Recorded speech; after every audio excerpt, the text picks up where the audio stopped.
Bonjour à tous. Pour ceux qui nous rejoignent, nous sommes tous en direct pour le premier webinaire culture organisé par Je m'engage pour l'Afrique en collaboration avec Share Africa. Donc, restez avec nous. Je pense qu'en attendant que tout le monde nous rejoigne, j'aimerais déjà peut-être commencer par un petit tour de table des panélistes que nous avons aujourd'hui. Alors, ce que je vais faire, je pense, je vais vous laisser en fait l'opportunité, je pense, de vous présenter vous-même. Je pense que ce sera encore plus interactif. Et si on commençait donc par Laura. Bonsoir à tous, je suis Laura Tolène, artiste plasticienne diplômée des Beaux-Arts de Paris. Du coup, après 5 ans aux Beaux-Arts de Paris, j'ai récemment eu mon diplôme. Je travaille principalement sur le dessin et la peinture à l'huile, sur les questions de transmission intergénérationnelle au sein de la famille. Du coup, toutes ces questions de patrimoine m'ont beaucoup intéressée. C'est pour cela que je participe à ce séminaire. Bien que mon travail soit sur le patrimoine familial et personnel, ce sont des thématiques qui se retrouvent partout. Et le lien entre notre passé et notre présent, comment connecter tout cela en tant qu'individu et communauté, sont pour moi des thèmes très importants. Merci beaucoup, Laurel. Merci d'avoir accepté notre invitation aujourd'hui. Alors, Lydia, alors parlez-nous un peu de vous. Bonsoir à toutes et à tous. Donc, je suis Lydia Attal, je suis algérienne, je suis actuellement à Alger. Je suis doctorante en histoire de l'art cette année. Donc, je travaille sur les collectifs d'art entre les villes d'Alger et Tunis à partir des années 30 jusqu'à la fin des années 80. Et je m'intéresse beaucoup aux cultures matérielles et visuelles de l'Afrique du Nord en particulier et des circulations avec la Méditerranée et l'Afrique. Et voilà, préalablement à ça, j'étais plus dans un parcours professionnel et j'ai été diplômée en politique culturelle de Sciences Po. Voilà. Merci beaucoup. Christophe, nous vous écoutons. Bonsoir à tous et à toutes. Donc, je m'appelle Christophe Persson. Actuellement, je suis à Paris et je suis le responsable des ventes d'art contemporain et moderne africain dans la maison de vente aux enchères qui s'appelle Arcurial, que j'ai rejoint il y a assez peu de temps, depuis quelques mois. Et auparavant, j'avais déjà occupé un poste similaire dans une autre maison de vente à Paris qui s'appelle Piazza. Et donc, mon objectif au sein de ces maisons de vente, en fait, c'est de valoriser l'art et la culture, et notamment les arts plastiques d'Afrique et de la diaspora auprès d'un réseau de collectionneurs qui est de plus en plus intéressé par ces sujets. Et en parallèle de ça, j'ai monté aussi il y a quelque temps une biennale de sculpture au Burkina Faso, donc qui a tenu sa première édition en 2019. Et donc, j'essaye d'avoir aussi des activités sur le continent pour essayer de promouvoir les jeunes artistes et leur donner de la visibilité. En parlant de jeunes artistes, donc nous avons avec nous Laura Tolène et je pense qu'on parlera aussi beaucoup, donc autant de patrimoine, mais aussi beaucoup d'art contemporain, de toute cette création et cette créativité qui bouillonne sur le continent. Et donc, pour les personnes qui nous rejoignent, donc n'hésitez pas également à partager le lien pour qu'on ait de plus en plus de personnes pour participer à cet échange avec nous aujourd'hui. Je pense qu'on va encore attendre quelques petites minutes, histoire d'être, on va dire, salle comble, bien que ce soit virtuellement, et pouvoir se lancer tous ensemble. Mais avant de commencer, du coup, je me demandais, est-ce que donc vous pouviez déjà commencer par me dire qu'évoque ce premier thème, musée et nouvelles formes d'exposition, quelle vie pour les patrimoines africains? Qu'est-ce que ce thème évoque pour vous? Et j'aimerais commencer cette fois-ci par Christophe. Eh bien, écoutez, pour moi, c'est un thème qui m'intéresse beaucoup. Évidemment, comme ça se voit, je suis français et donc je vis dans un endroit où les musées ont toujours eu une place très, très importante pour contribuer à la meilleure connaissance de notre histoire, ce qui est aussi un moyen de mieux nous comprendre nous-mêmes et évidemment d'essayer de comprendre l'autre. Et notamment grâce à la chance que nous avons ici d'avoir des patrimoines qui viennent du monde entier, bien entendu des 5 continents, en fonction des spécialités des musées. Et donc, bien entendu, je trouve que c'est quelque chose qu'il est très, très important de parvenir à préserver et aussi à développer. Donc voilà, moi je trouve que c'est un sujet qui compte beaucoup. Ce qu'il est intéressant de remarquer aussi, s'agissant de la question des musées, notamment dans les différents lieux dans lesquels on peut voyager, c'est que l'Afrique est malheureusement un petit peu pauvre en matière de musées. Et donc, ça pénalise certainement les populations qui sont sur place pour essayer de se comprendre elles-mêmes, comprendre leur culture contemporaine et du passé. En même temps, je trouve qu'il est intéressant de regarder ce qui se passe aussi en Occident plutôt, dans la mesure où aujourd'hui, on voit que la dynamique de construction de musées en Europe et aux États-Unis, elle continue beaucoup. Mais ce qu'il faut comprendre aussi, c'est que il y a quand même une espèce de transfert maintenant dans la responsabilité des gens qui s'occupent de ce type de promotion et on remarque que beaucoup des initiatives en matière de construction de musées aujourd'hui sont portées par des privés et en fait on se trouve dans une dynamique où en réalité l'ensemble de cet environnement est en train d'évoluer aussi. Et donc, il y a une critique qui est faite un petit peu facilement à des pays africains et notamment à des gouvernements en indiquant que voilà, ils devraient prendre en charge la valorisation de leur patrimoine au travers de ces édifices. Et en réalité, on se rend compte que ce n'est pas vraiment ce qui se passe en Europe non plus. Donc, je trouve que c'est une réflexion qu'il est intéressant d'avoir en fait, dans le monde actuel. Voilà. Merci beaucoup. Lydia, qu'en pensez-vous alors? Je trouve que c'est un sujet complètement passionnant et très stimulant parce qu'il est vraiment à la croisée de questions qui dépassent simplement l'enjeu des arts visuels, des beaux-arts. Il y a aussi des enjeux historiques, culturels, sociaux et je trouve ça très intéressant aussi de faire le lien avec des réflexions qui ont été faites, mais aussi de voir comment toutes ces questions évoluent avec les nouvelles générations, que ce soit sur le continent ou au niveau de la diaspora. Par rapport au pouvoir public, au secteur privé. Donc, il y a vraiment un bouillonnement culturel qui est intéressant en fait, d'interroger, de voir de plus près et de surtout prendre le temps de comprendre sans trop généraliser ou aller trop vite. Donc, voilà, je trouve ça extrêmement intéressant. Je termine ce petit tour de table par Laura. Oui, alors, mis à part évidemment l'intérêt croisé avec mon travail, je trouve que c'est des thématiques extrêmement importantes et intéressantes parce que justement, beaucoup de pays africains, de par la colonisation, de par certains conflits, ont vraiment une histoire à moitié effacée, on va dire, dispersée. Il est assez difficile comme dans les pays européens, d'avoir facilement accès au patrimoine, à l'histoire, aux archives. Et du coup, je pense que vraiment construire cette réflexion du musée et de l'institution comme vitrine du patrimoine est très important parce qu'effectivement, on a besoin de connaître notre histoire pour pouvoir se retrouver dans le présent et avancer dans le futur. En tant que franco-camerounaise, la différence entre l'institution des musées en France et l'institution des musées au Cameroun est évidemment très différente. Donc, c'est intéressant de voir aussi ce qui manque ou ce qu'il ne manque pas. Et je trouve que justement, avec les nouvelles technologies, avec Internet, avec la pandémie qui a beaucoup accentué le côté virtuel des expositions, on se retrouve en fait à penser d'autres possibilités de musées que le musée, on va dire, classique qui était fait jusqu'à présent. Et je trouve que surtout pour les pays africains, il y a de bonnes opportunités de créer un musée qui va être plus en accord avec les populations africaines et ce qu'elles en attendent. Je pense que Laura, vous avez fait une merveilleuse introduction qui va nous permettre maintenant de rentrer dans le vif du sujet. Donc, pour ceux qui nous ont rejoints, encore une fois, bonsoir ou bonjour à vous tous. Nous sommes en direct pour ce premier webinaire culture organisé par Je m'engage pour l'Afrique en collaboration avec Share Africa. Donc, aujourd'hui, nous allons parler de musées, de nouvelles formes d'exposition, des patrimoines africains autour du magnifique thème musées et nouvelles formes d'exposition. Quelle vie pour les patrimoines africains? Donc, comme on le sait, le musée est avant tout un espace où on va exposer, mais aussi transmettre le patrimoine matériel et immatériel. C'est également un lieu d'échange, un lieu de rencontre avec un public. Et sur le continent, évidemment, on ne peut plus ignorer maintenant les questions de la restitution des objets, des œuvres d'art.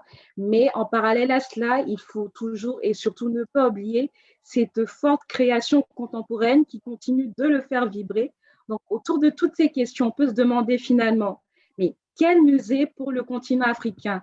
Quelle forme d'exposition serait plus adaptée s'il y en a? Mais également, à quel public s'adresse-t-on? Et pour répondre à toutes ces questions, j'ai la chance d'avoir avec moi un panel d'experts. Donc, nous avons, pour ceux qui n'étaient pas là dès le début, je me permets de vous représenter. Donc, j'ai la chance d'avoir avec moi Madame Laura Tolène, qui est une artiste plasticienne d'origine franco-camerounaise, diplômée des Beaux-Arts de Paris. Donc, vous avez participé à de nombreuses expositions collectives et notamment en 2021, une de vos œuvres a intégré la collection d'art de la Société Générale. Donc, félicitations. Nous avons également avec nous Madame Lydia Haddad. Vous êtes doctorante en histoire de l'art, donc rattachée à l'Université Paris-Panthéon-Sorbonne et au CNRSI, je me trompe. Vous écrivez actuellement une thèse qui porte donc sur les relations des collectifs artistiques en Alger entre les années 1930 et 1990. Vous avez également travaillé dans de nombreuses institutions muséales, autant en Europe, à Paris, que dans d'autres endroits du monde également. Donc, merci de nous rejoindre. Et last but not the least, comme on dit, nous avons la chance d'avoir avec nous M. Christophe Persson. Vous êtes actuellement le directeur du département art contemporain africain de la maison de vente aux enchères Art Curial. Donc, vous avez eu une vie, vous avez passé une dizaine d'années dans la finance avant d'effectuer un virage sur l'art contemporain africain plus précisément. Vous êtes actuellement le président et le fondateur de la première biennale de sculpture internationale de Ouagadougou, l'Obisso. Et vous intervenez également sur un projet de musée au Sénégal. Et vous êtes également membre du comité de sélection de l'exposition itinérante Exception d'Afrique. Donc, pour ceux qui sont avec nous, comme vous pouvez l'entendre, nous avons vraiment la chance d'avoir ces personnes qui vont pouvoir nous éclairer le plus possible. Et sans plus tarder, rentrons dans le vif du sujet. Et j'aimerais commencer par une phrase qui maintenant peut sembler un peu vieille parce qu'elle a été dite en 1992, lorsque le président guinéen disait que les Africains devaient tuer le modèle occidental du musée. Donc, pour commencer, j'aimerais vous poser la question peut-être avec vous, Lydia. Est-ce que le modèle muséal actuellement, est-ce que le modèle du musée correspond aux réalités africaines? Alors, bonsoir à tous. Donc, sans vouloir rentrer vraiment dans de la théorie critique, etc., je pense que la question est très, très importante parce qu'il faut savoir d'où l'on parle. Alors déjà, il faut préciser qu'il n'y a pas de définition figée officielle du musée. Donc même l'ICOM, le Conseil international des musées, n'a pas de définition définitive. Elle est tout le temps en évolution en fonction des revendications par-ci par-là, en fonction des avancées technologiques, des avancées des réflexions à ce sujet en muséologie. Mais effectivement, il est important de dire que de base, le concept traditionnel classique des musées tels qu'ils se sont développés en Europe sont un produit d'une modernité occidentale et donc ils s'inscrivent dans une histoire très spécifique, très particulière et très eurocentrée. Donc ces premiers musées sont le fait d'une élite culturelle et d'une bourgeoisie cultivée. Et même des personnes issues de cette culture, des intellectuels, etc., comme Paul Valéry, écriront des textes assez provocateurs, justement, comme le fameux texte de Paul Valéry sur pourquoi je n'aime pas les musées, où il explique qu'il ne se sent pas forcément à l'aise dans cet esprit de classification, de juxtaposition, d'œuvres d'art, etc. Et il a cette phrase très, très intéressante où il dit « Bientôt, je ne sais plus ce que je suis venu faire dans ces solitudes cirées qui tiennent du temple et du salon, du cimetière et de l'école. » Mais entre-temps, donc, il y a eu différentes phases historiques. Il y a eu d'abord les mouvements de colonisation, puis de décolonisation. Et là encore, la définition du musée a évolué. Ce n'était plus que des espaces d'exposition. Et cette définition a aussi évolué en Europe. Donc, dans les pays d'Afrique, c'est devenu un legs colonial qui permettait justement c'était un espace aussi pour le développement culturel des jeunes nations africaines. Et les musées sont devenus en fait des gardiennes de la mémoire collective, de la diversité culturelle de l'Afrique, et avec vraiment une mission pédagogique, mais aussi une mission civique. Donc les musées sont des espaces sans but lucratif et qui sont censés en fait appartenir à la population et servir en fait un projet de société inclusif, citoyen, etc. Donc, à partir de là, on peut vraiment voir que ce soit en Europe ou en Afrique, la définition du musée a beaucoup évolué et continue en fait d'évoluer avec de nouvelles données, notamment le numérique, les nouvelles formes de médiation, les musées hors les murs, etc. Du coup, pour rebondir un peu sur ce que vous venez de nous dire, j'ai envie de poser la question maintenant, en fait, quel patrimoine pour quel lieu finalement et quelle forme d'exposition, en fait, retrouve-t-on finalement dans ces typologies? Alors déjà, on peut dire que le musée n'est pas forcément qu'un espace d'exposition. Donc, ça peut être aussi un espace de recherche, de conservation, de médiation, de communication, etc., qui est censé en fait mettre en valeur un patrimoine matériel ou immatériel d'une région, de l'humanité tout entière ou d'un pays si on est vraiment dans une logique d'État-nation, etc. Et aujourd'hui, on voit bien que les musées, ils aspirent vraiment à devenir plus participatifs et notamment à être hors les murs, par exemple. Donc, il y a vraiment de nouveaux concepts comme le tiers-lieu, les expositions itinérantes, le musée nomade, qui peuvent aussi s'adapter à des contextes sociaux différents en Afrique, selon qu'on soit en ville ou dans la ruralité. Je pense par exemple aux banques culturelles au Mali. Il y a des partenariats avec des villageois, avec des caisses villageoises, des banques culturelles, un système de prêt et de financement avec vraiment des expositions très collaboratives. On a aussi l'exemple des résidences artistiques à Kinshasa, il y en a eu aussi en Égypte, à Alexandrie, etc., où ce sont des résidences artistiques qui se déplacent de pays en pays avec des financements beaucoup plus diversifiés. Je pense aussi à toutes les expositions en ligne en ce moment, dues à la pandémie, où on développe de nouvelles formes de médiation plus virtuelles, impliquant par exemple à travers des webinaires, etc., des conférences en ligne. Donc voilà, il y a vraiment une panoplie de concepts nouveaux en fait, qui se développent, que ce soit en Afrique du Nord, en Afrique subsaharienne, dans tous les pays d'Afrique.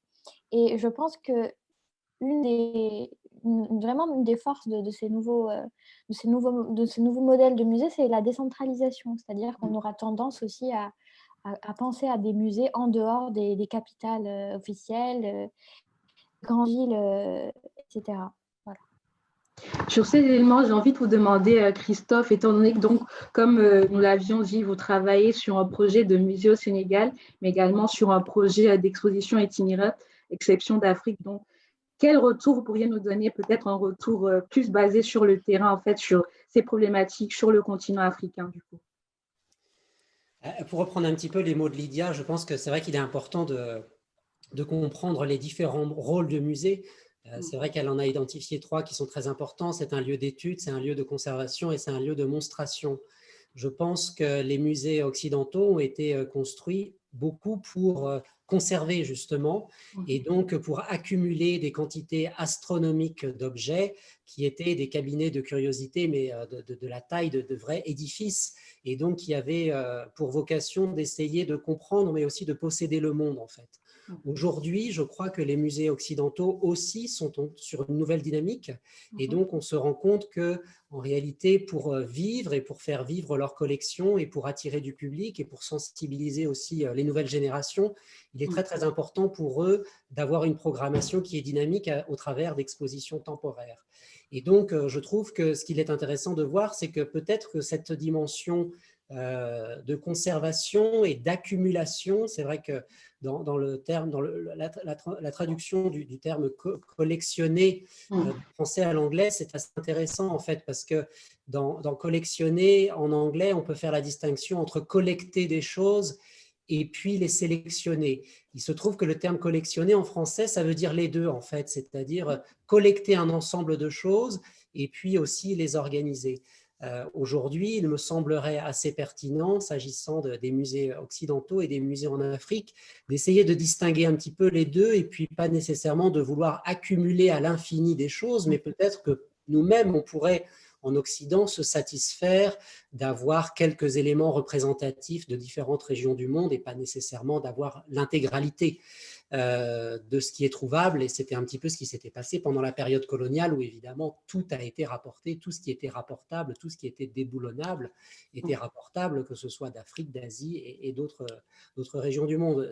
Aujourd'hui, on est dans un environnement qui est radicalement différent, évidemment, et donc je pense qu'il est intéressant de trouver des nouveaux moyens de partager en fait ce patrimoine qui, je suis d'accord avec ce que disent certains, c'est quand même un patrimoine commun. Donc je pense qu'il est utile de trouver des moyens de le rendre accessible au plus grand nombre, mais je ne pense pas que ce soit en l'accumulant qu'on arrivera à faire ça. Et donc c'est aussi cet esprit dans lequel je pense des initiatives muséales devraient être créées en Afrique, notamment en essayant d'avoir des collections permanentes, mais aussi au travers de partenariats avec toutes les institutions aujourd'hui qui sont très très riches et qui ont la possibilité de mettre en place des expositions itinérantes. Alors c'est vrai que c'est un petit peu ce qu'on essaye de faire avec mon ami Nelly Vanji, avec qui on a créé cette sélection qui s'appelle Exception d'Afrique, qui sera montrée dans la maison de vente dans laquelle je travaille, chez Arcurial. Et c'est vrai que l'idée, c'était aussi de susciter la volonté de la part d'artistes et d'artisans de créer des pièces exceptionnelles, mais pas nécessairement de les stocker de façon définitive, malheureusement parfois dans un garde-meuble ou dans une caisse d'où elles ne sortiraient pas. Donc l'idée, c'était quand même plutôt d'essayer de faire circuler cette exposition au maximum, en fait. Donc moi, je trouve qu'en effet, il y a cette idée de non-permanence des choses, cette idée de partage aussi, qui est très, très importante, et puis aussi cette idée d'interactivité. Alors, je pense qu'après cette année, on sera peut-être un peu lassés tous des écrans, et donc on voudra aller voir les choses en vrai. Mais il me semble que la culture aussi, en fonction des pays ou en fonction des zones géographiques, une même chose n'est pas nécessairement décrite avec les mêmes termes. Et donc, en matière artistique, en Occident, on parle beaucoup de performance artistique. Et donc, c'est quelque chose qui est aujourd'hui très, très valorisé.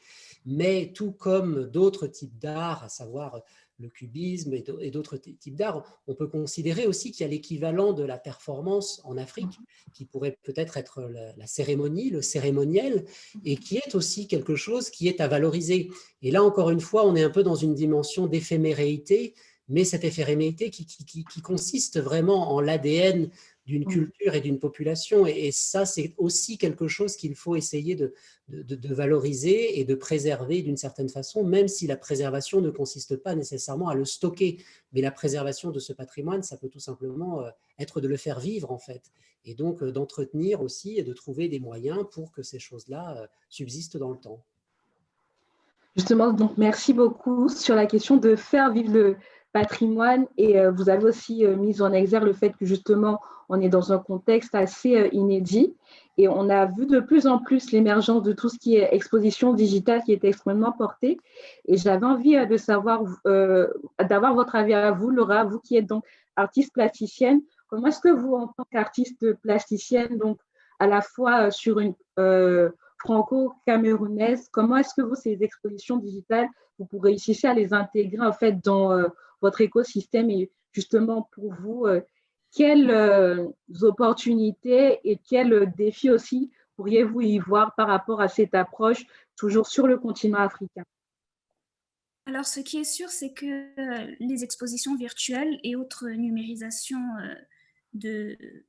d'expositions et autres performances artistiques, l'avantage est que ça démocratise beaucoup, ça facilite l'accès.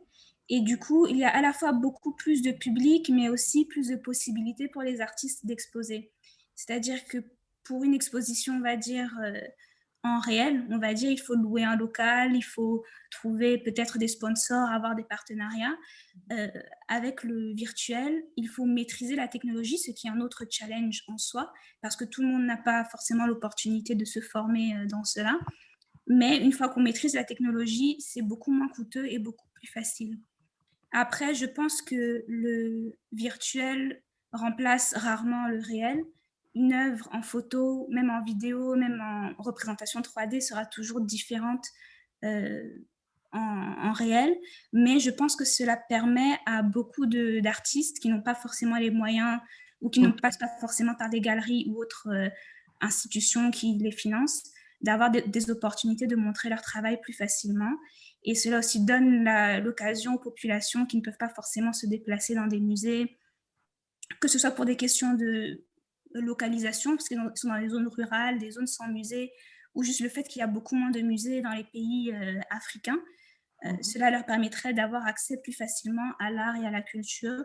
Et je pense qu'il y a beaucoup d'avantages en tant qu'artiste et en tant que public à la digitalisation, on va dire, de l'art. Alors Laura, dans ce que vous dites, donc je vois premièrement dans deux axes. Donc il y a vraiment la question en lien avec les artistes et la question en lien avec le public. Et donc j'aimerais du coup rebondir sur la question, celle en lien avec les artistes et notamment celle de la créativité de l'art contemporain. Et justement, on met beaucoup en exergue ces questions du patrimoine, la question des objets restitués, etc. Mais il y a la question de savoir que l'art contemporain africain d'aujourd'hui est le patrimoine du futur. Donc, je me demandais, donc, Monsieur Christophe, étant donné que je pense que vous serez une des personnes qui pourra le plus nous éclairer sur ces questions-là, je me rends compte qu'il y a de plus en plus, en fait, cet art contemporain africain, il est de plus en plus visible, notamment à travers donc, des maisons de vente aux enchères où on le voit qu'il devient de plus en plus présent. Il se diffuse aussi énormément à travers des foires aux quatre coins du monde. Je pense notamment à la foire 154, donc autant à Londres, à Marrakech, à New York et tout récemment à Paris. Mais ma question est la suivante. Finalement, cet art contemporain africain, aujourd'hui, devrait-on dire que c'est un art expatrié également? Alors oui, c'est une question un petit peu à tiroir, donc je vais essayer d'y répondre. Moi, je suis tout à fait d'accord avec ce que vous dites. Je ne suis pas du tout contre la restitution, mais je trouve que si j'essayais de me mettre aussi d'un point de vue africain, ce que je n'ai pas du tout la prétention de faire, je crois qu'il faut vraiment comprendre que le contemporain, c'est quand même le patrimoine de demain. Alors, il se passe en effet quelque chose autour de l'art contemporain africain, que certains trouvent que le terme est un peu critiquable et qui voudraient peut-être appeler ça art des citoyens du monde. Moi, je m'intéresse évidemment beaucoup à la création, mais aussi je m'intéresse au marché. Et donc, mon travail, c'est d'essayer de diffuser cet art en fait auprès d'un public de collectionneurs le plus large possible. Et il me semble qu'il est intéressant de simplifier dans un premier temps les choses et peut-être d'indiquer que cet art-là est fait par des gens. Et il me semble que ça peut être bénéfique dans un premier temps, en tout cas pour le promouvoir et pour le vendre. Après, la question de savoir est-ce qu'il est expatrié, de ce que je peux voir, moi je me rends compte en tout cas qu'il y a énormément de demandes de la part de collectionneurs occidentaux pour des œuvres qui sont réalisées par des artistes, disons, africains ou de la diaspora pour essayer de simplifier les choses. Je pense que c'est un phénomène qui est un peu récent, même s'il y a eu beaucoup d'événements en Occident qui ont valorisé l'art africain depuis les années 80, bien entendu, mais en fait, on se rend compte qu'il y a quand même eu un très, très gros coup d'accélérateur là, au cours des 10 ou 15 dernières années. Et donc, c'est intéressant de se poser la question un petit peu pourquoi, parce que c'est facile de dire que c'est une mode, et une mode, je ne pense pas qu'elle aurait duré aussi longtemps, et je pense que ça s'installe plus qu'une mode. Ma perception, en fait, des choses, c'est que je crois que l'art contemporain africain, il a un petit peu aussi adopté le même rythme d'évolution que finalement l'identité africaine, en fait. Je ne sais pas si c'est quelque chose qui est très simple à définir, mais il me semble que en termes de littérature, de théâtre et autres, en fait, on est face à une identité qui est très, très ouverte, en fait, sur le monde, avec notamment les diasporas qui voyagent beaucoup.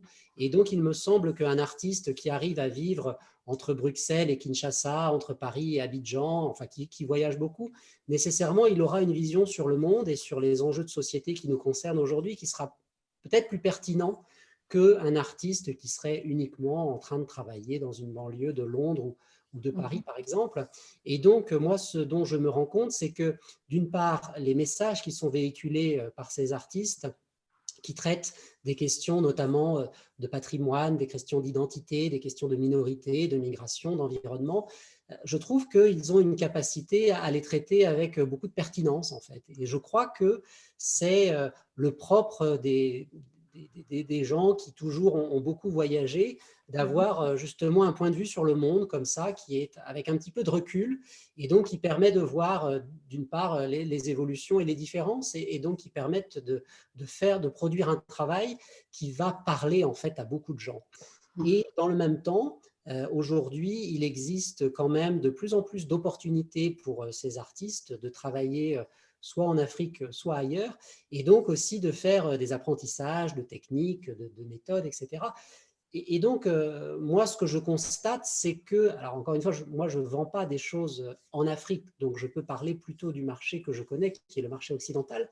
Et donc, il me semble que assez naturellement, en fait, il y a beaucoup, beaucoup d'artistes africains qui aujourd'hui produisent un art, en fait, qui est très, très appealing, qui est très, très attractif, en fait, pour les collectionneurs.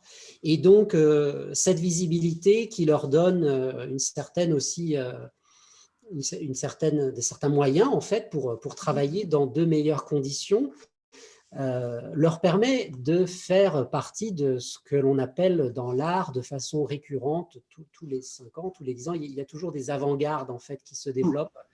Et donc, sur la base d'une source d'inspiration, d'un contexte, d'une personnalité, d'un tempérament, de son fort intérieur, comme on pourrait dire, il y a des artistes, en fait, qui sortent quelque chose qui n'avait pas été fait auparavant. Et c'est vrai que le monde de l'art, de la création, d'un côté, et de l'autre côté, mais pas très loin, en fait, le monde du marché de l'art, c'est en fait ce qu'ils recherchent. C'est quelque chose qui soit, de mon point de vue, en tout cas contemporain, c'est-à-dire, mais dans le vrai sens du terme, qui s'inscrivent dans la contemporanéité et donc qui racontent quelque chose d'aujourd'hui. En fait, aujourd'hui, les gens qui achètent de l'art, ils veulent que les artistes leur racontent ce qui se passe aujourd'hui. Ils ne veulent pas qu'on leur raconte la guerre de 39-45.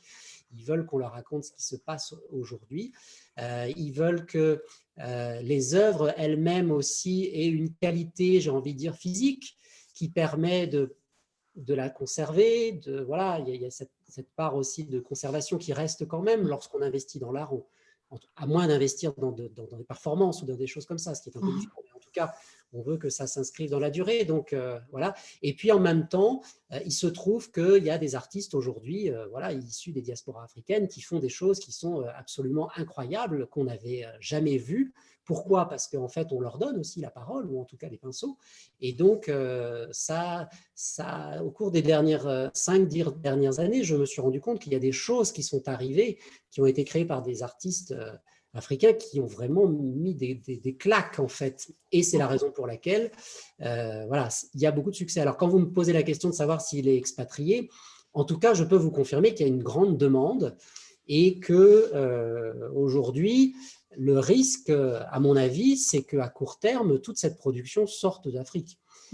Et donc, évidemment, Dieu merci, ça ne sort pas dans les mêmes conditions que pendant la colonisation, mais il se trouve qu'il y a beaucoup de choses qui sont en train de sortir comme ça, et c'est un peu dommage dans la mesure où, sans faire de parallèle, probablement qu'un petit peu comme l'art classique africain, ou comme on disait avant, l'art tribal, etc., aujourd'hui, l'art contemporain est en train de prendre beaucoup de valeur. Donc, il y a un risque que beaucoup de gens ne pourront plus s'offrir en fait des œuvres dans 10 ans d'artistes aujourd'hui qui sont accessibles.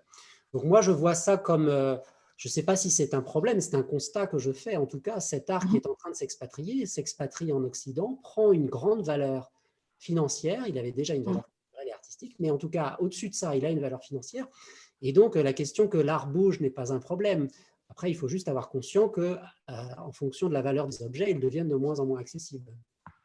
J'aimerais beaucoup avoir donc l'avis de Laura justement sur cette question. On a la chance d'avoir une artiste plasticienne, donc contemporaine aussi avec nous. Et j'aimerais aussi pouvoir vous poser après la question de savoir justement en tant qu'artiste, comment est-ce que vous pouvez éviter de créer des œuvres qui vont finalement avoir comme finalité d'être uniquement exposables peut-être dans certaines parties du monde. Quelles sont peut-être vos relations d'une part entre le monde muséal et le monde de la création sur le continent, mais aussi tout le circuit du marché de l'art à l'international? Alors, ce que moi j'ai remarqué de mon expérience, c'est qu'effectivement, il est beaucoup plus facile pour un artiste africain, en tout cas camerounais, parce que je parle de mon expérience au Cameroun, il est beaucoup plus facile pour un artiste camerounais de vendre dans d'autres pays d'Afrique ou en Occident qu'au Cameroun. Et c'est parce que la culture, comment dire, au Cameroun, il y a moins cette transmission de valorisation de l'art. Il va y avoir beaucoup moins l'accent à l'école sur l'art, sur la créativité. Et du coup, une fois que ces enfants grandissent, deviennent adultes, ils n'y voient tout simplement pas d'intérêt. À la rigueur, l'art, ça sert à décorer une maison, mais que ce soit une valeur culturelle, esthétique ou même financière, il n'y a pas beaucoup d'intérêt. J'ai fait des stages dans des galeries à Douala, et justement, un des challenges de ces galeries et autres institutions, c'est de faire que la population locale s'intéresse à l'art local. Parce que les artistes camerounais majeurs, en ce moment, ils sont très cotés, connus à l'étranger. Et puis au final, si on demande aux Camerounais moyens qui marchent dans la rue, est-ce que tu connais cette personne? Ils n'en ont aucune idée. Et du coup, c'est ça qui rend difficile pour les artistes africains de ne pas s'expatrier, on va dire, au niveau, au niveau de l'art. C'est qu'il faut bien de l'argent pour vivre. Et si les seules personnes qui achètent sont des personnes sur d'autres continents, forcément, c'est là-bas qu'on va aller. Donc, je pense qu'il faudrait que... Et il y a des initiatives pour essayer de, on va dire, attirer plus le public local, mais ces initiatives sont principalement portées par des acteurs particuliers, par des individus, des artistes, des galeristes, collectionneurs. Et en fait, ces initiatives sont très peu portées par le gouvernement et par les ministères de la Culture, qui pourtant seraient la clé pour avoir une diffusion à grande échelle beaucoup plus efficace.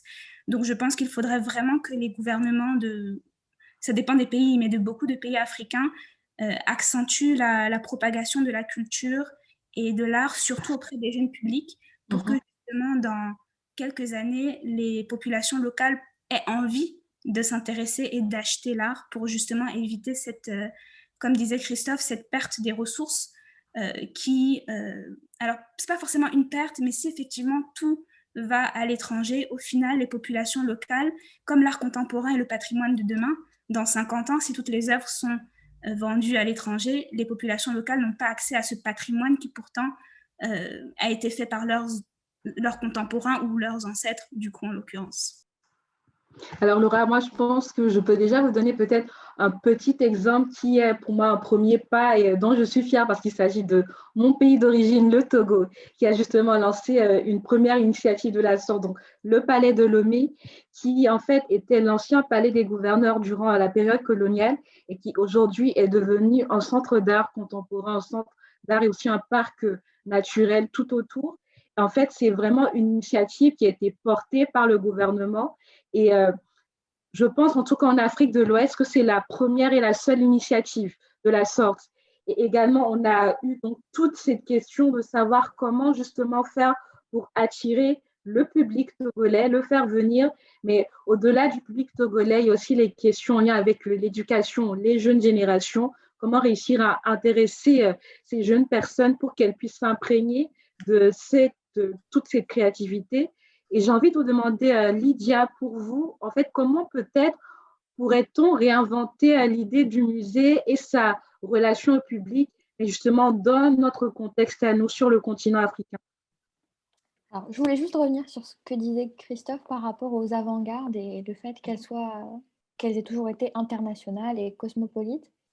Je suis d'accord, mais je me demande en fait comment, par rapport à la visibilité des artistes locaux, en fait, comment faire en sorte que justement ces avant-gardes et ces artistes très cotés, que ce soit au niveau de la diaspora ou ceux qui se sont expatriés, en fait, ne soient pas les seuls visibles et les seuls représentatifs des scènes culturelles locales qu'on a tendance justement à pas pouvoir voir ou connaître mieux, justement par manque de moyens sur place, par manque d'accessibilité aussi au niveau, parce que les mondes de l'art ne sont pas assez développés en termes de critique d'art, de presse, de recherche sur place.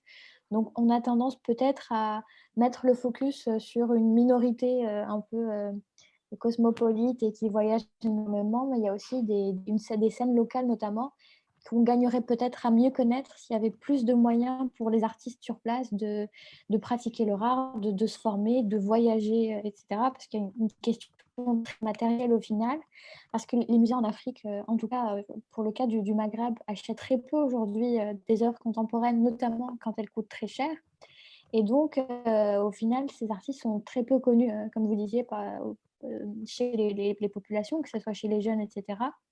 Et leurs œuvres encore sont d'autant moins accessibles que les musées n'ont pas les moyens d'acheter ces œuvres-là. Donc, je pense que les initiatives privées auraient un rôle à jouer à ce niveau-là, notamment à travers soit des expositions temporaires, soit le fait d'avoir des galeries locales qui permettent aussi, qui donnent l'occasion à ces artistes aussi de profiter de l'aura, en fait, de cette hype de l'art africain, et aussi d'essayer de créer des collaborations avec des pôles locaux. Et je pense notamment à l'école du patrimoine africain au Bénin, qui est un pôle d'excellence qui est rattaché à l'université de Porto Novo et qui permet aussi d'associer des étudiants, des chercheurs avec des artistes pour créer comme ça une émulation. On peut en fait savoir aussi ce qui se passe à l'échelle locale.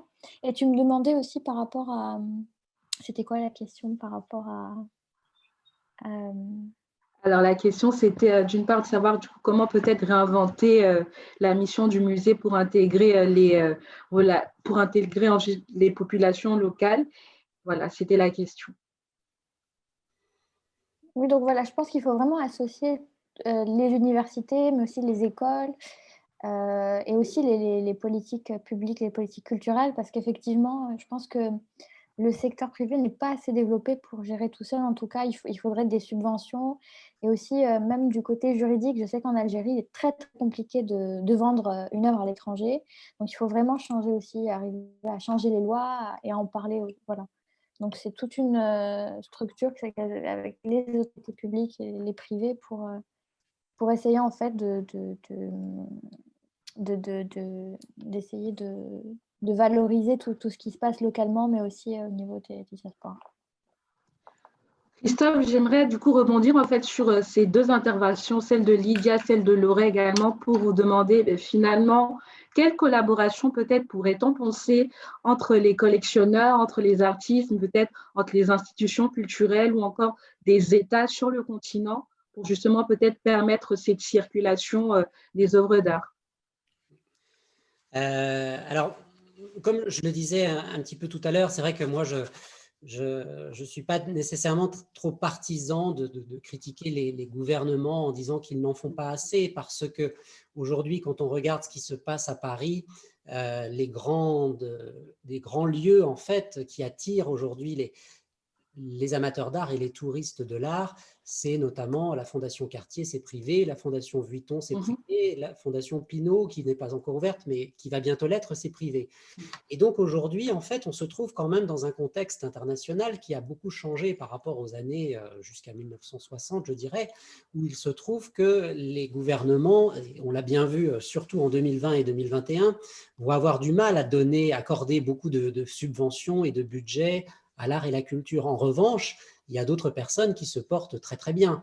Et notamment, on peut penser, quand on parle de ces 3 musées parisiens, aux gens qui font notamment dans l'industrie du luxe. Il se trouve que dans le même temps, je pense que le continent africain est certainement un continent avec un potentiel de développement qui est incroyable en matière d'industrie du luxe. Alors, je sais que les conditions économiques ne sont pas les mêmes qu'en Occident, mais pour autant, c'est quelque chose qui va certainement se développer. Et moi, ce que je crois, c'est qu'il faut surtout essayer de sensibiliser des privés, en fait, qui peuvent parfois avoir un profil et un calibre des institutions, et donc on le voit dans certains pays, et donc essayer de faire, je trouve, ce serait peut-être un travail pour Share Africa, et essayer de démontrer comment est-ce que justement le soutien de l'art et de la culture peut aussi être un soft power pour des entreprises et pour essayer de faire passer des messages en fait. Alors bien entendu, il y a toujours le risque, lorsque vous passez du public au privé, d'une certaine manipulation de l'art, mais je crois que les collectionneurs d'art sont quand même, on parlait tout à l'heure, les avant-gardes sont quand même à la recherche aussi de messages qui dérangent. Et c'est pour ça que moi je trouve que voilà, il faut essayer de trouver une combinaison qui fasse intervenir en fait les privés. Et moi, je sais que, par exemple, il y a beaucoup de villes en Afrique où les lieux où on peut voir de l'art sont l'Institut français, le Goethe-Institut, etc. Mais ces instituts ne sont pas uniquement financés par le gouvernement. Les expositions, les événements sont toujours financés par des entreprises privées qui trouvent, en fait, je pense, dans ces lieux, des interlocuteurs auxquels ils sont d'accord d'accorder des budgets justement pour monter des expositions, etc. Je pense que si les gouvernements africains devaient faire quelque chose, c'est peut-être de mettre en place une structure pour être le réceptacle de ces financements. Et plutôt que de demander aux gouvernements qui ont beaucoup de priorités, et là, qui, pendant les années qui viennent, vont en avoir encore beaucoup, je pense que c'est peut-être ça aussi l'idée de se dire on va réfléchir à la façon de diffuser la culture en Afrique. Moi, je ne suis pas un grand spécialiste de l'Afrique, mais je crois qu'il y a une vérité qui est que ça ne sert à rien en fait de faire la même chose qu'en Occident. Il faut s'adapter au contexte local pour essayer de développer des choses, et c'est la seule façon de travailler. Donc moi, je vois cette piste, en fait, je vois qu'il y a quand même des amateurs d'art, il y a des entreprises qui peuvent avoir la volonté de soutenir des projets comme ça. Moi, je partirais un petit peu là-dessus. Et juste, je voudrais revenir un petit peu sur les avant-gardes, parce qu'on en parlait un petit peu avec Lydia. Donc voilà, je n'ai pas envie de donner un cours, mais grosso modo, les avant-gardes, c'est un petit peu les nouveautés. Ce qu'il faut savoir, et particulièrement s'agissant de la production africaine, c'est que les avant-gardes, ça ne veut pas dire les choses de maintenant, puisque des avant-gardes, il y en a eu partout et tout le temps. Et moi, je peux témoigner d'une expérience que j'ai vécue hier, puisque hier, j'ai organisé une vente aux enchères qui était dédiée aux artistes du hangar, c'est-à-dire une production à alors la ville de Elisabethville, aujourd'hui à Lubumbashi. Et donc, c'est une production qui a eu lieu entre 1945 et 1955 environ. Et donc, dans une certaine mesure, ce n'est pas du contemporain, ça ne vient pas de sortir. Mais tout ça pour dire que voilà, dans une ville en Afrique en 1946, il y a eu un contexte qui était le contexte de la colonisation, mais toujours est-il que c'était quand même des artistes du cru qui ont fait un art qui a connu une certaine reconnaissance à la période de sa production, qui est un peu tombé dans l'oubli, et en fait que l'on redécouvre aujourd'hui. Et en fait, voilà, le patrimoine, c'est certainement beaucoup de choses comme ça qu'il faut essayer de rechercher. Et là, pour le coup, personne n'a pris beaucoup d'avance, dans le sens où on est en train de découvrir ça partout, en fait. Donc, je pense que les avant-gardes en Afrique, il y en a eu dans beaucoup d'endroits, à beaucoup de périodes, et c'est aussi quelque chose sur lesquels les gens devraient travailler, parce qu'il y a des redécouvertes à faire. On le voit sur le marché de l'art occidental, il y a toujours des redécouvertes qui sont faites. On redécouvre des périodes des années 70, 80, 80. En Afrique, il y a aussi cette dimension en fait d'art moderne. Je ne parle pas de l'art classique, c'est-à-dire l'art du statuaire, etc. Je parle d'un art moderne du temps de la colonisation qui a eu lieu sur place, qui a connu son certain succès. Et là, maintenant, qu'il faudrait réussir à revisiter, dans la mesure où il y a quand même une revendication aussi africaine de la part de beaucoup de gens. Et c'est intéressant de voir qu'est-ce qui s'est passé il y a quelques temps. Et là, je pense que les privés peuvent aussi jouer un rôle, parce que si beaucoup de ces œuvres étaient achetées par les colons à l'époque, c'était aussi beaucoup acheté par des locaux. Donc, il existe des collections en Afrique. On a parlé de redécouverte. Là, maintenant, j'ai envie de parler maintenant de découverte et demander à Laura, Laura, d'après vous, quels seraient les moyens pour valoriser la création contemporaine actuellement, pour mettre en avant ces jeunes artistes contemporains africains comme vous? Alors, il y a plusieurs pistes. Je dirais d'abord publier plus sur l'art africain contemporain, plus de livres, plus d'essais, plus de biographies sur les artistes. Je trouve que c'est un matériel qui manque énormément. Personnellement, quand parfois je fais mes recherches, la plupart des livres sur l'art africain contemporain que je trouve datent du début des années 2000. Entre-temps, 10-15 ans s'est écoulé. Et surtout, en fait, dans la sphère francophone, il y en a un peu plus dans la sphère anglophone, mais dans la sphère francophone, c'est assez manquant. Et je trouve qu'il faudrait vraiment booster, en fait, cette publication, parce que plus il y a de livres, plus on en apprend, plus les gens découvrent cela. Et cela permet de valoriser, du coup, cette création contemporaine. Ensuite, je pense qu'il pourrait y avoir des dialogues entre œuvres du patrimoine historique et œuvres contemporaines, surtout, comme le disait Christophe, avec cette histoire de redécouverte d'œuvres de certaines périodes qui pourraient être mises lors d'expositions en écho avec des œuvres contemporaines, ce qui permettrait à la fois de lier le patrimoine d'hier et d'aujourd'hui et de demain, et aussi de montrer les influences artistiques, en fait, plus ou moins évidentes entre les artistes d'une même communauté ou d'un même pays. Et cela mettrait vraiment en lumière le fait que la création contemporaine d'aujourd'hui sera le patrimoine culturel de demain. Je pense qu'enfin, afin de valoriser, il faudrait aussi, on a déjà beaucoup évoqué cela, démocratiser, favoriser l'accès, favoriser la connaissance, aussi tout simplement, comment dire cela, peut-être faire des partenariats avec des chanteurs connus, des footballeurs qui intéressent vraiment la population locale afin de pouvoir vraiment attirer l'attention des gens, des populations africaines sur la création contemporaine. C'est vraiment intéressant ce que vous dites, Laura, et je pense que ça me pose aussi toujours la question de savoir, vraiment, toujours dans la thématique par exemple, de Je m'engage pour l'Afrique, qui est donc une initiative citoyenne portée par de jeunes afro-optimistes. Et donc, pour on vient revenir sur l'écho de la question de la jeunesse, là, vous donniez l'exemple donc justement de peut-être lier avec, on va dire, un monde culturel que les jeunes Africains pourraient plus connaître sur les questions du sport, de la musique, par exemple. Et pour vous, comment peut-être penser des actions, peut-être aussi autour des formes d'exposition qui permettraient d'encore plus cibler cette jeunesse africaine et de permettre qu'elle s'approprie vraiment cet art, tant qu'il soit autant l'art contemporain, mais autant sur des questions plus modernes, sur des questions plus en lien avec le patrimoine. Lydia, qu'en pensez-vous? Je pense que là, il y a tout l'aspect éducation qui est extrêmement important et je pense qu'il faut socialiser la jeunesse, enfin, dès le plus jeune âge, vraiment intégrer dans les cursus scolaires, dès la primaire. Enfin, c'est des notions comme ça autour de l'histoire de l'Afrique, de la diversité culturelle de l'Afrique, et aussi sortir aussi d'une vision très nationaliste en fait de l'histoire et avoir une histoire voilà, plus globale, plus connectée sur les autres régions du monde et sur les autres régions d'Afrique pour qu'on ne soit pas non plus voilà, que sur des formats très, très nationaux, très nationalistes, alors qu'aujourd'hui, on parle vraiment d'histoire interconnectée, de circulation, de mobilité, etc. Et par rapport à comment soutenir la création contemporaine des jeunes, je pense que les entreprises, enfin, ce qui manque, je trouve, en Afrique, c'est vraiment le mécénat culturel des entreprises locales et pas seulement des multinationales, soit à travers des systèmes de bourses, de prix ou de résidences artistiques qui pourraient aussi créer cette émulation parce qu'il y aurait aussi un peu de compétition entre les artistes et tout et un peu de... Voilà, qui peut aussi mobiliser la presse culturelle. Il n'y a pas beaucoup non plus, tu disais Laura par rapport au catalogue, mais même par rapport aux magazines culturels, il y en a pas tant que ça qui sont spécialisés. Et donc le fait d'injecter de l'argent dans ce secteur, je pense que ça peut créer voilà, un effet vertueux, un cercle vertueux par rapport aux autres, que ce soit l'éducation, la recherche, les médias ou les musées, etc. Et Christophe, là, peut-être une question qui est plus ciblée sur le marché de l'art. Comment est-ce qu'on pourrait réussir à intéresser des jeunes justement à ce marché de l'art?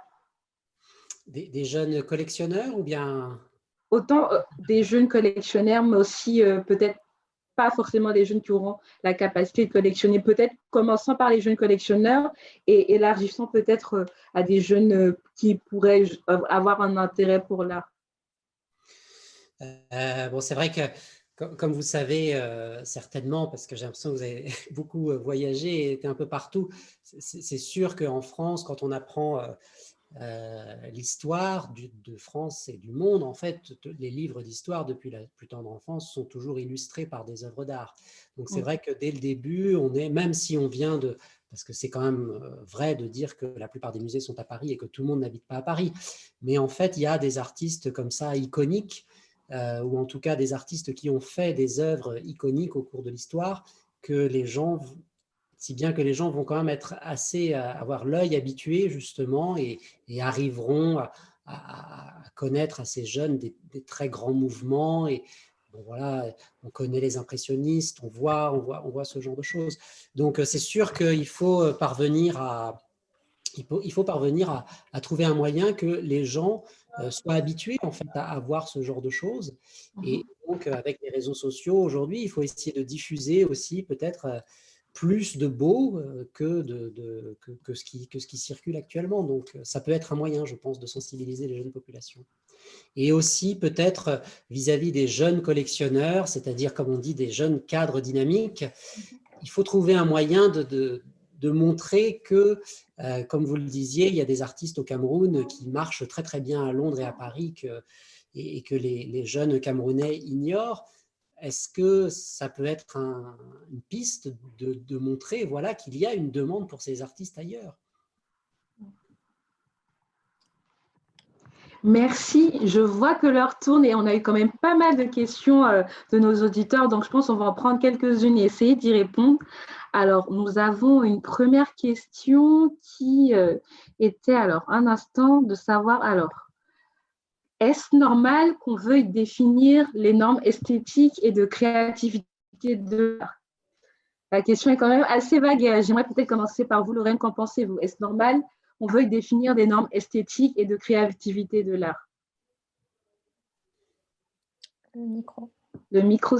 Oui, voilà, pardon. Parfait, merci. La question est assez vague, mais je dirais que la façon dont je la comprends, c'est effectivement, il est difficile de définir et de comparer les normes en fonction des pays, en fonction des époques. Forcément, cela évolue, cela change. Donc, je pense que, à part catégoriser au niveau historique, catégoriser dans des courants artistiques et des courants historiques, il est effectivement assez impossible de définir un esthétisme et un art, on va dire du présent surtout. C'est assez difficile de définir l'art du présent, c'est plus facile ensuite de définir un art du passé parce qu'il y a le contexte historique et le recul sur la période en général.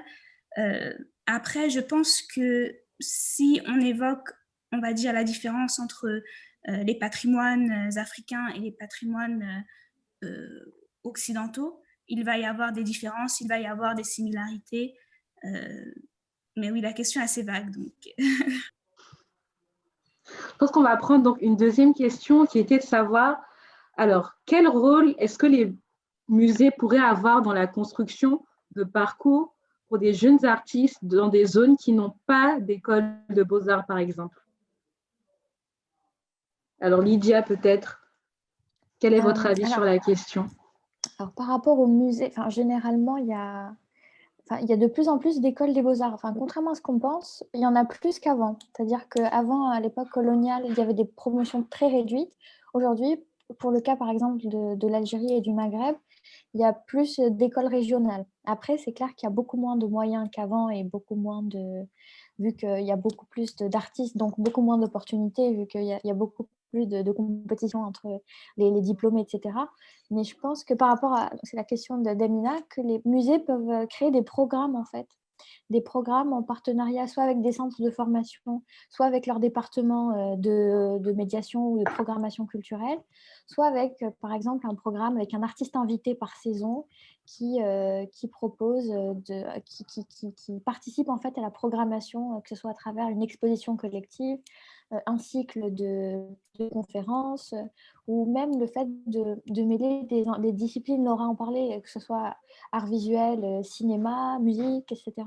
Donc impliquer des artistes, et peut-être aussi créer des espèces de mentorat entre des artistes beaucoup plus célèbres, etc., qui pourraient accompagner de jeunes, des artistes beaucoup plus jeunes et les associer en fait à créer soit des œuvres collectives, etc., mais vraiment cet accompagnement intergénérationnel peut-être. C'est une très belle piste qui est vraiment fort intéressante. Et là, on a une question, je pense que Christophe pourra bien y répondre. Alors, ce serait de savoir comment intéresser les fortunes africaines locales à investir et collectionner dans les artistes de leur pays. Écoutez, moi, c'est ce que j'essaye de faire, mais ce n'est pas évident. C'est vrai que, bon, il faut essayer de susciter ce qu'on pourrait appeler la collectionnite, en fait. Et donc, on parlait tout à l'heure, il y avait une question au sujet d'expliquer, ou je ne sais plus comment, mais bon, je pense que c'est important d'avoir une espèce de sens pédagogique nécessaire pour décrire déjà les œuvres, ce que ce n'est pas toujours facile de comprendre au premier abord, quelque chose qui sort en fait l'univers visuel auquel on est habitué. Et puis, je pense que c'est peut-être intéressant de regarder comment est-ce que parfois de s'intéresser à l'art classique ou contemporain peut donner une visibilité aussi. Ça peut être un moyen de, je ne dirais pas un faire-valoir, mais en tout cas de se positionner de par son intérêt pour son pays, pour son patrimoine. Je pense que c'est quelque chose qui devrait être facile à valoriser, en fait, de soutenir des artistes, de soutenir la création. Moi, je considère toujours qu'en fait, quand on parle avec des artistes, on parle quand même avec l'élite, où qu'on l'on soit, puisque les artistes ont quand même toujours un métro d'avance sur beaucoup de choses. On le voit, en fait. Alors, c'est vrai que c'est plus facile d'analyser l'art du passé que l'art actuel, puisque c'est vrai qu'on est brouillé dans un contexte qu'on ne comprend pas de façon instantanée. Mais en fait, l'histoire de l'art montre bien quand même que les artistes sont des précurseurs dans tous les sujets de société, ils ont aussi une sensibilité que le grand public n'a pas. Et donc, je pense que les chefs d'entreprise et les dirigeants à travers le monde qui passent du temps avec les artistes, c'est parce qu'ils en retirent quelque chose. Ce n'est pas uniquement de l'accumulation de tableaux, c'est parce qu'ils en retirent un enrichissement personnel, intérieur. Et donc, il faut peut-être aussi trouver les moyens de susciter ces contacts. Moi, je connais des gens très, très successful africains. Et bon, alors, je connais que ceux qui s'intéressent à l'art, bien entendu, compte tenu de mon job, mais je vois bien qu'ils en retirent beaucoup, en fait, de cette relation. Donc, voilà, je pense qu'il y a la dimension spéculative qui est un élément, mais je pense qu'il faut plus mettre l'accent sur l'enrichissement personnel de la relation à l'œuvre et à l'artiste. Alors, il y a des gens aussi qui sont plus intéressés par les œuvres que par les artistes, et d'autres qui sont plus intéressés par les artistes que par les œuvres. Les deux possibilités existent, mais il faut essayer de convaincre des gens que c'est un enrichissement personnel que de s'intéresser à l'art. Merci beaucoup. Je pense qu'il y avait une des questions peut-être transversales dans ce large sujet que nous avions, qui était de savoir la question justement des patrimoines africains. Et maintenant, je me pose la question, on a tellement de patrimoine sur le volet temps, patrimoine matériel, immatériel, culturel, mais également naturel. Et finalement, la question de savoir, est-ce que l'idée du musée que nous avons aujourd'hui, en fait, concrètement, est-ce que tout ce patrimoine va pouvoir tenir en ces quatre murs? Et sinon, en fait, comment faire pour justement l'étendre le plus possible? Quelle forme, quel type de lieu pourrait-on penser dans ce sens-là? Alors, peut-être Laura, vous avez une idée? Voilà, parfait. Oui, moi je pense que pour repartir sur l'idée de musée itinérant, je trouve que c'est déjà une très bonne piste.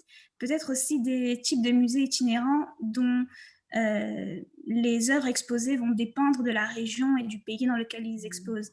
Je pense à des musées qui seront en fait, ils ne vont pas se déplacer avec les œuvres, mais ils vont exposer les œuvres qu'ils vont trouver en arrivant. Ça pourrait du coup permettre, dans des zones où il n'y a pas forcément de musée établi, 4 murs en béton qui va durer 50 ans, d'avoir pour certaines périodes de temps les œuvres et les artistes contemporains, locaux ou même historiques qui sont exposés. Donc ça, ce serait une première piste. Après, bon, ça ne remplace pas le réel, mais encore une fois, la digitalisation des archives, digitalisation des œuvres, des expositions permettrait également de diffuser cela à plus grande échelle sans avoir les contraintes matérielles qui vont avec.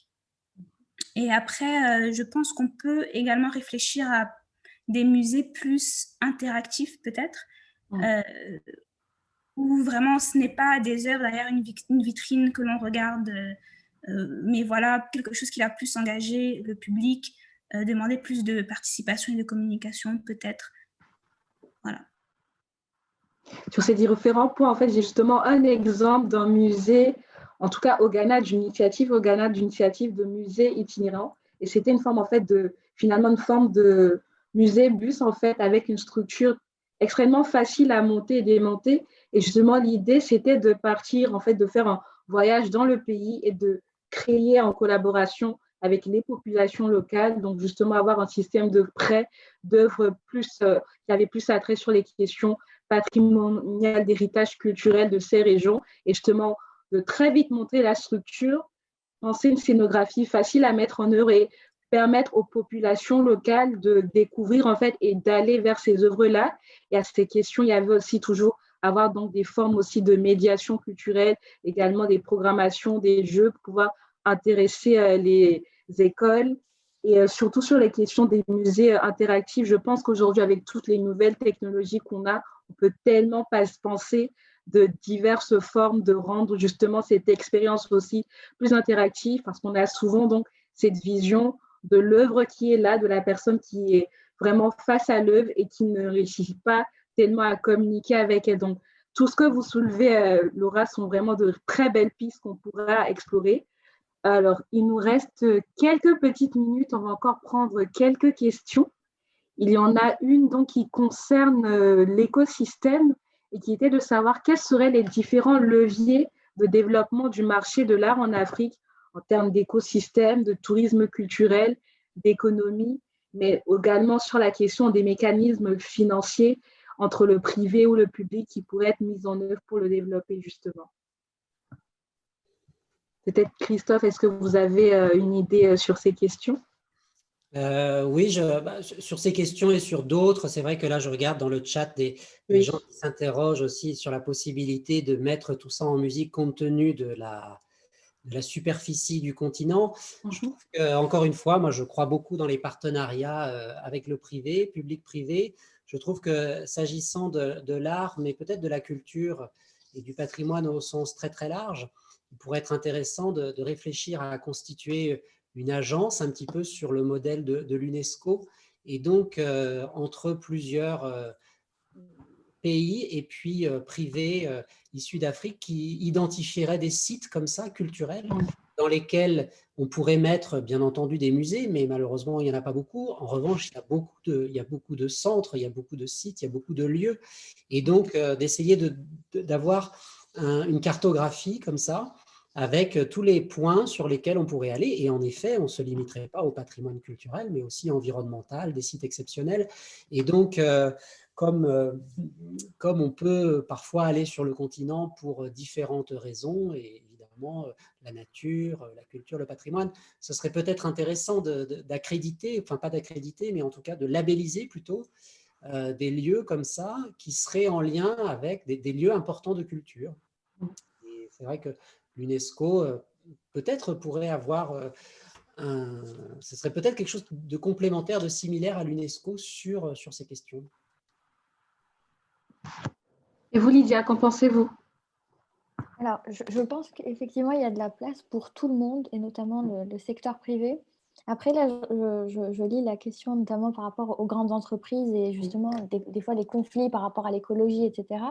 Mais je pense que c'est de là justement que vient l'intérêt de multiplier au maximum les sources de revenus de ces agences, etc., qui pourraient garantir une plus grande liberté pour les artistes parce que les sources de financement seraient plus diversifiées.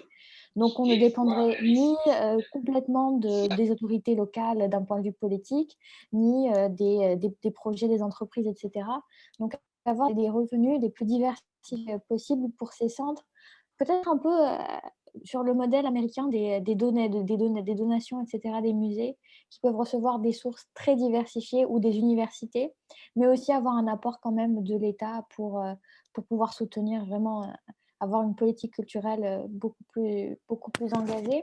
Et par rapport à ce que tu disais par rapport au nouveau modèle de musée, je pense que tout le défi, ce serait que non seulement l'Afrique puisse repenser des modèles de nouveaux musées pour elle-même, mais aussi pour inspirer le reste du monde. Je veux dire que ces enjeux aujourd'hui concernent aussi bien l'Europe que d'autres régions, ou l'Asie ou les Amériques, et que l'Afrique n'a pas non plus à se refermer sur elle-même, mais peut aussi inspirer d'autres régions du monde qui sont peut-être aujourd'hui plus développées sur ces questions du fait de plus de moyens, etc.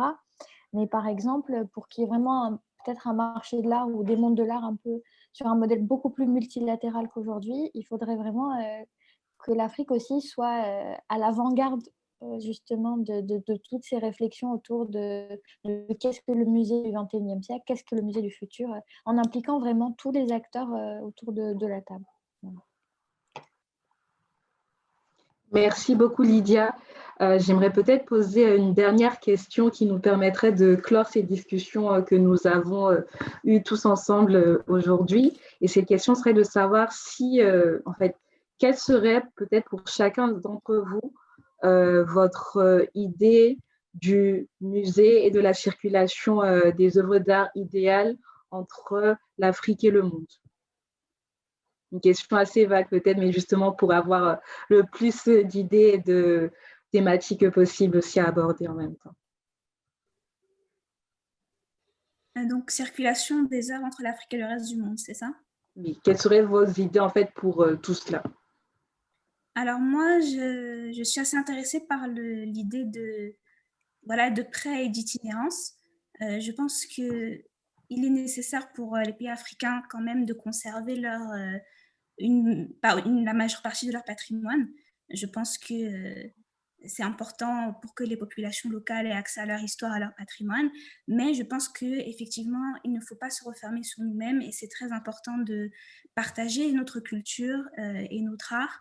Et je pense que justement, avoir du coup des musées africains qui exposent des patrimoines africains, mais qui régulièrement prêtent pour des expositions, des musées classiques ou itinérants à travers le monde, leurs œuvres, pour qu'il y ait une véritable circulation sans qu'il n'y ait un appauvrissement des ressources culturelles, je pense que ce serait vraiment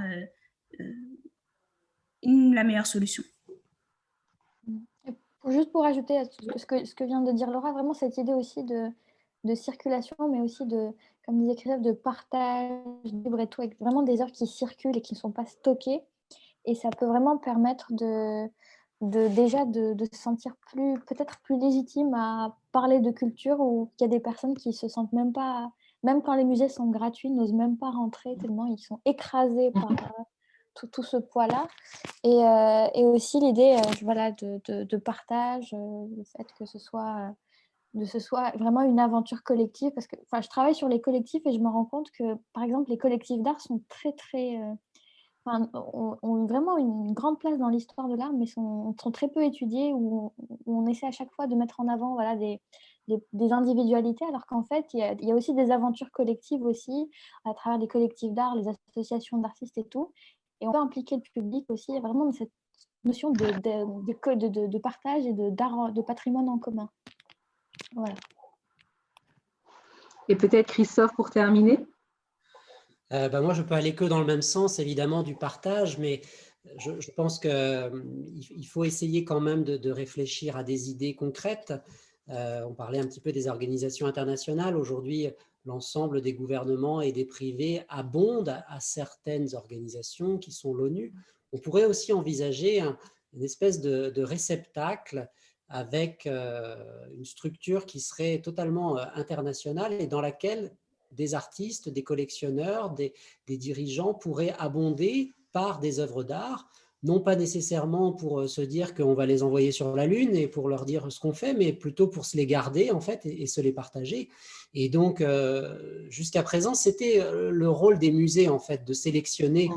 Justement, c'était l'instance de validation qui permettait de déterminer quels artistes méritaient de rentrer au musée. Aujourd'hui, on se rend compte que le musée est indispensable, mais en même temps, on arrive peut-être aussi au bout de quelque chose. Donc, ça pourrait être une collection commune, internationale, dans laquelle chacun abonderait et qui circulerait, qui n'aurait pas de propriété, qui n'aurait pas un propriétaire, mais ce serait l'humanité le propriétaire.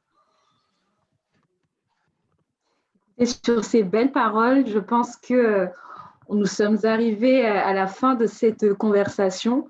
Je tiens vraiment à remercier tous nos panélistes pour la qualité et ces merveilleuses idées que vous avez apportées durant cet échange. Donc, merci Laura, merci Lydia, merci Christophe. Et nous remercions vraiment tous nos auditeurs qui étaient avec nous, qui nous ont suivis. Et n'hésitez pas, vous pourrez bientôt retrouver ce webinaire sur les différentes plateformes de Je m'engage pour l'Afrique et de Share Africa.